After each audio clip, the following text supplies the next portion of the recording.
জান, আমি শপিং এ যাব, আমাকে টাকা দাও। বন্ধু এদিকে এদিকে আমার রুমে এনিমি। এই টাকা দাও, শপিং এ যাব তো। যাও তো, কি শুরু করা? 2 দিন পর পর শপিং? আমার কাছে কোনো টাকা নাই। কি? আমি টাকা চাইলে তোমার কাছে টাকা থাকে না?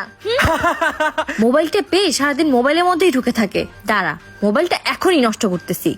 এই নাও তোমার জন্য পানি।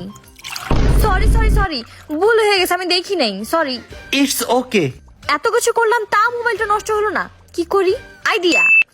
এই শুনো, তোমাকে আমি একটা চ্যালেঞ্জ দিতে চাই। কি চ্যালেঞ্জ? পারলে তুমি তোমার মোবাইল দিয়ে এই ব্যাংকটা ভেঙে দেখাও। এটা তো সিম্পল, ব্যাংক দাও। এখনই ভেঙে ফেলবো। ভেঙে ফেলেছি, দেখো। এখন এই সব টাকা আমার, এগুলো দিয়ে আমি শপিং করব। আচ্ছা ওয়েট, এত কিছু করলাম, ফোনটা ভাঙলোও না, নষ্টও হলো না। আরে আমাদের ভালোবাসা যেমন স্ট্রং, ঠিক এমনি Oppo A3X ফোনটা স্ট্রং। যাও এখন শপিং করে আসো। Thank you.